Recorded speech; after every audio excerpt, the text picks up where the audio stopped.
بسم الله الرحمن الرحيم وإذا قيل لهم آمنوا كما آمن الناس قالوا نؤمن كما آمن السفهاء صدق اللہ العظیم۔ جب نبوت کا ابتدائی دور تھا اور آپ صلی اللہ علیہ وسلم کے پیچھے جب صحابہ جماعت میں کھڑے ہوتے تھے، اس وقت آپ علیہ الصلوۃ والسلام کے ساتھ بعض منافق بھی آ کر کھڑے ہو جاتے تھے، اور آپ علیہ الصلوۃ والسلام سمجھتے تھے کہ یہ سب میرے ساتھی یا صحابہ ہیں، کیونکہ وہ بھی باجماعت نماز پڑھتے تھے اور باجماعت آ کر پہلی صفوں میں شامل ہوتے تھے تاکہ ہماری منافقت چھپی رہے، ہمارا بوجھ چھپا رہے اور کسی کو یہ ظاہر نہ ہو کہ ہم ان کے ساتھ نہیں ہیں۔ تو آپ علیہ الصلوۃ والسلام کو اس چیز کا اندازہ ہونا مشکل تھا، تو اس لیے اللہ تعالیٰ نے قرآن پاک کی یہ آیت اتار کر اللہ تعالیٰ نے ایک کسوٹی بتا دی اور یہ فارمولہ اتار دیا کہ ان میں سے کون سے لوگ آپ کے ساتھ ہیں اور کون سے آپ کے صحابہ ہیں آپ کے ساتھ ہیں اور کون سے ساتھ نہیں ہیں۔ تو اس فارمولے پر ان کو پرکھ لیجئے۔ تو آپ علیہ الصلوۃ والسلام نے یہ آیت ان کے سامنے جب پڑھی اور فرمایا کہ پڑھو وَإِذَا قِيلَ لَهُمْ آمِنُوا كَمَا آمَنَ النَّاسُ قَالُوا وَنُؤْمِنُ كَمَا آمَنَ السُّفَهَاءُ، کہ کہو کہ ہم ان صحابہ کی طرح ایمان لائے۔ تو ان لوگوں نے کہا کہ ہم ان بے وقوفوں کی طرح ایمان لے آئیں۔ قَالُوا وَنُؤْمِنُ كَمَا آمَنَ السُّفَهَاءُ أَلَا إِنَّهُمْ هُمُ السُّفَهَاءُ وَلَٰكِن لَّا يَعْلَمُونَ۔ اللہ تعالیٰ نے فرمایا خبردار ان کو بے وقوف نہ کہنا، یہ کہنے والے خود بے وقوف ہیں، خود منافق اور بے ایمان ہیں۔ آپ علیہ الصلوۃ والسلام کے پیچھے جو منافق کھڑے تھے ان کے بارے میں اللہ تعالیٰ نے بتا دیا کہ فلاں عبداللہ ابن ابی ہے، فلاں ابو جہل ہے، فلاں عتبہ شیبہ ہے، فلاں شہنشاہ نقوی ہے، فلاں ساجد نقوی ہے، سارے جو ہے اللہ تعالیٰ نے بتا دیے، ان کی نشاندہی کر دی، آپ علیہ الصلوۃ والسلام کو متنبع فرما دیا۔ تو اللہ تعالیٰ نے یہ قصور اور کسوٹی بتا دی صحابہ کے لیے، صحابہ کو پرکھنے کے لیے اور منافقین کو جانچنے کے لیے۔ اب یہاں پر یہ بتانا مقصد ہے کہ صحابہ کون ہیں، صحابی کس کو کہا جاتا ہے۔ صحابہ آپ علیہ الصلوۃ والسلام کے ساتھیوں کو کہا جاتا ہے جنہوں نے ایمان کی حالت میں آپ صلی اللہ علیہ وسلم کو دیکھا، زیارت کی اور ایمان کی حالت میں ہی دنیا سے گئے، ان کا انتقال ہوا، تو اس کو صحابی کہا جاتا ہے۔ لیکن جو ایمان کی حالت میں جس نے نہیں دیکھا یا ایمان لا کر پھر بعد میں مرتد ہو گیا، اس کو صحابی نہیں کہیں گے۔ صحابی وہ ہے کہ جو شروع اسلام سے آپ علیہ الصلوۃ والسلام کو اس نے دیکھا اور آخر تک آپ علیہ الصلوۃ والسلام کے ساتھ رہا، اس کو صحابی کہا جاتا ہے۔ اور صحابہ کے لیے اللہ تعالیٰ نے قرآن پاک میں بہت سارے اوصاف جو ہیں وہ اللہ تعالیٰ نے نازل فرمائے ہیں، بہت ساری آیتیں صحابہ کے لیے اللہ تعالیٰ نے اتاری ہیں۔ اللہ تعالیٰ نے قرآن پاک میں صحابہ کے لیے فرمایا ہے کہ اولئک هم المؤمنون حقا، اولئک هم الراشدون، اولئک هم الفائزون، اولئک كتب في قلوبهم الإيمان، اولئک الذین امتحن اللہ قلوبهم للتقوى، اولئک الذین انعم اللہ علیہم من النبیین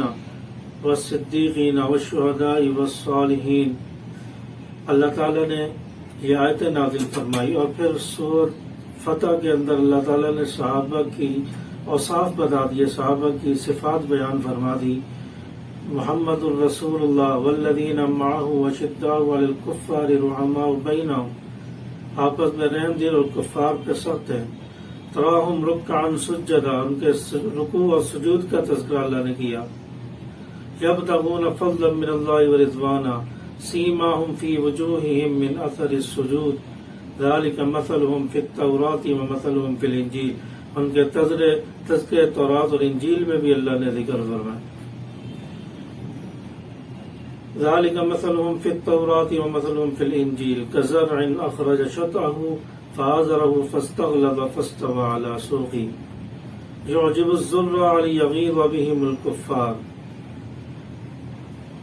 وعد الله الذين آمنوا وعملوا الصالحات منهم مغفرة وأجرا عظيما۔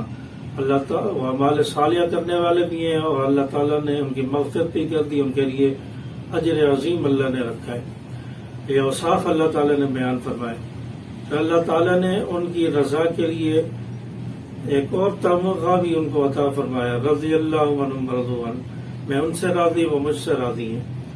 اتنے سارے اوصاف صحابہ کے بیان کر دیے۔ پھر اس کے بعد اللہ تعالیٰ نے صحابہ کے لیے، صحابہ کی شان میں یہ آیتیں بھی نازل فرما دی، اور آپ علیہ الصلوۃ والسلام کو تنبیہ بھی فرمائی کہ جس شخص نے، جس صحابی نے کلمہ پڑھ لیا ہے وہ اب سب سے اعلیٰ ہو گیا ہے، سب سے عرفہ ہو گیا ہے، اب اس سے روگردانی کی اجازت نہیں ہے،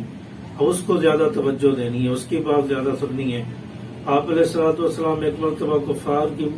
کے بادشاہوں کے پاس، ان کے جو بڑے تھے ان کے پاس، سرداروں کے پاس بیٹھے تھے، اتنے میں عبداللہ ابن مکتوم رضی اللہ تعالیٰ عنہ نبینا صحابی ہے، وہ آگے اور دیکھ نہیں سکتے تھے، ان کو پتہ نہیں چلا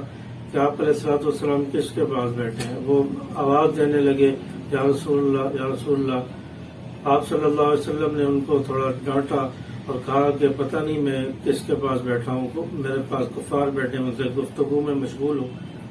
آپ بار بار آوازیں دے رہے ہیں، مجھے ڈسٹرب کر رہے ہیں۔ تو اللہ تعالی نے فوراً یہ آیتیں نازل فرما دی، عبس وتولی ان جاءہ الاعمی وما یدریک لعلہ یزکیٰ او یذکر فتنفعہ الذکریٰ۔ اللہ تعالیٰ نے یہ آیتیں نازل فرما دی اور نبی کو تنبیہ فرما دی کہ ان کفار سے زیادہ آپ کے جو ساتھی ہیں، آپ کے صحابہ ہیں، وہ زیادہ عزیز ہیں، وہ زیادہ میرے نزدیک معتبر ہیں، ان کی شان اور عظمت میرے نزدیک زیادہ ہے، ان کو چھوڑ کر کفار کی اہمیت میرے نزدیک نہیں ہے۔ زیادہ آپ اپنے صحابی کی طرف توجہ دیں، ان کی بات پہلے سنیں۔ کفار آپ کے پاس بیٹھے ہیں، وہ پتہ نہیں ایمان لائیں نہ لائیں، ان کو آپ کی نصیحت فائدہ دے یا نہ دے، آپ کو اس سے کوئی فائدہ ہو یا نہ ہو، لیکن آپ کا جو صحابی ہے، جو آپ کا کلمہ پڑھ چکا ہے، وہ تو آپ پر ایمان لا چکا ہے، اس سے تو آپ کو فائدہ ہوگا۔ اس لیے جو آپ کا صحابی بن گیا ہے، جس نے آپ کا کلمہ پڑھ لیا ہے، اس کو عزت دیں۔ کفار اور مشرکین کو، ان کے سرداروں کو عزت اور اہمیت دینے کی اتنی ضرورت نہیں ہے جب میرا صحابی آ جائے۔ تو یہاں پر اللہ تعالیٰ نے دو باتیں واضح کر دی۔ ایک تو فرمایا کہ صحابی کی شان سب سے زیادہ ہے، صحابی کو سب سے زیادہ اہمیت دینی ہے، اس کی بات معتبر ہے۔ دوسری بات یہ بتا دی کہ صحابہ کو چھوڑ کر کفار اور مشرکین کی طرف توجہ کرنا یا ان کو اہمیت دینا، اپنے لوگوں کو چھوڑ کر دوسروں کو اہمیت دینا، یہ بھی اللہ کو پسند نہیں ہے۔ تو یہ دو باتیں اللہ تعالیٰ نے ارشاد فرما دی، اور پھر انہی صحابہ کے لیے اللہ تعالیٰ نے انہی آیتوں کے آگے فرمایا، فی صحف مکرمہ مرفوعۃ مطہرہ بایدی سفرہ کرام بررہ۔ ان کی شان، ان کی صفات، کاتبین وحی صحابہ کے تذکرے فرمان کے اوصاف اللہ تعالیٰ نے ذکر فرما دیے۔ تو اللہ تعالیٰ نے صحابہ کے اوصاف، صحابہ کی شان، صحابہ کی عظمت بتائی ہے۔ اور پھر آپ علیہ الصلوۃ والسلام ایک مرتبہ ایک منافق کا، ایک کافر کا جنازہ پڑھانے لگے، جس کے دل میں عثمان کا بوجھ تھا۔ آپ علیہ الصلوۃ والسلام کو حضرت عمر رضی اللہ تعالیٰ نے فرمایا کہ یہ عثمان کا بوجھ اس انسان کے دل میں۔ آپ علیہ الصلوۃ والسلام نے جنازہ پڑھانے سے انکار کر دیا، کہا کہ اس کے دل میں میرے صحابی کا بوجھ ہے، میں اس کا جنازہ نہیں پڑھاتا۔ تو یہ صحابہ کے اوصاف ہیں، یہ صحابہ کی شان ہے، یہ عظمت ہے۔ قرآن میں اللہ تعالیٰ نے کیا اوصاف اور کتنی آیتیں نازل فرما دی، اور آج ایک گستاخ، ایک ملعون ان کے خلاف بکواس کرتا ہے، ان کی گستاخی اور توہین کرتا ہے، یہاں تک کہ آپ علیہ الصلوۃ والسلام کی مسجد نبوی کی توہین کرتا ہے کہ اس کو میں مسجد نہیں سمجھتا جس میں فاطمہ رضی اللہ تعالیٰ عنہ کا باغ فدق جو ہے چھین لیا گیا، اس کو انصاف نہیں ملا، اس پر قبضہ کر لیا گیا، غاصبوں کے قبضے میں آ گئی معاذ اللہ مسجد نبوی۔ یہ بات کہی گئی ہے، گستاخی کی گئی، اور یہ کہا گیا کہ آپ علیہ الصلوۃ والسلام کی وفات کے بعد معاذ اللہ 3 آدمی مسلمان تھے، باقی سارے مرتد ہو گئے تھے۔ اس طرح کا معاذ اللہ عقیدہ رکھنا اور لوگوں کو بتانا، اس طرح کی گستاخیاں کی گئیں اور اس طرح کی مغلظات بکی گئیں، اور اس طرح کے لوگوں کو کیفر کردار تک پہنچانا چاہیے۔ اور دوسری بات یہ ہے کہ ہمیں گستاخوں کے خلاف کیا کرنا چاہیے، گستاخوں کے خلاف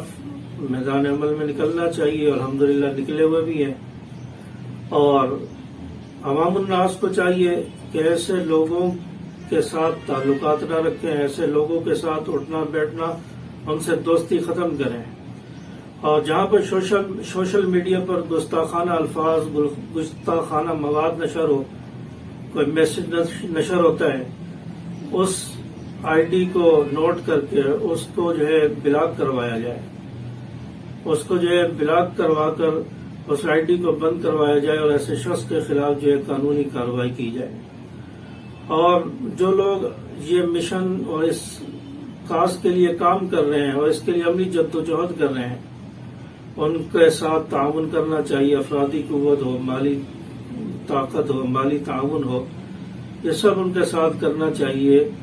اور ان کے ساتھ اظہار یکجہتی کرنا چاہیے۔ یہ نہ ہو کہ ان کے ساتھ ان کی ٹانگیں کھینچتے رہیں اور ان کے خلاف الٹی سیدھی باتیں کرتے رہیں، اور یہ کہا جائے کہ انہوں نے مشن چھوڑ دیا ہے، انہوں نے کاج چھوڑ دیا ہے، کام چھوڑ دیا ہے۔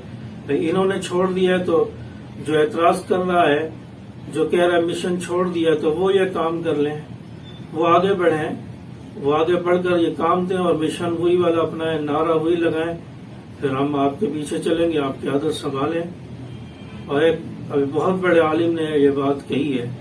کہ انہوں نے نعرہ چھوڑ دیا ہے، انہوں نے مشن چھوڑ دیا ہے، واہ صاحبہ واہ کہہ رہے ہیں، تو بھئی آپ ہی قیادت کر لیں۔ آپ کو کہا گیا تھا کہ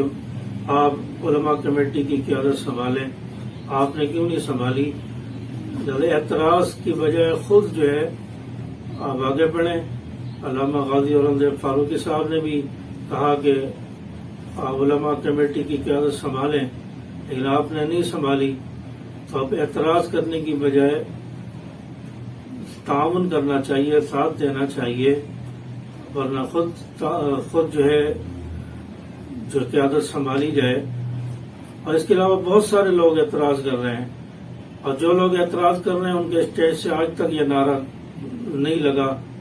اس کے اسٹیج سے آج تک اس طرح مشن بیان نہیں ہوا جس طرح ہمارے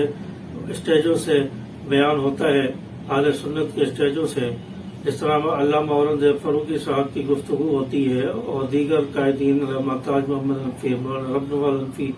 صاحب کی ان کی گفتگو ہوتی ہے، اس طرح ان کے اسٹیج سے ہم نے گفتگو نہیں سنی، نعرہ نہیں سنا، مشن کی بات نہیں سنی، اور لوگوں کو کہا جاتا ہے مشن چھوڑ دیا ہے، نظریہ چھوڑ دیا ہے۔ تو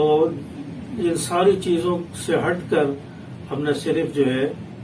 مشن کی بات کرنی ہے، صحابہ کی بات کرنی ہے، صحابہ کی عظمت کی بات کرنی ہے، اور اس کے لیے جتنا ممکن ہو سکے تعاون کیا جائے قائدین کے ساتھ، جماعت کے ساتھ، اور لوگوں کو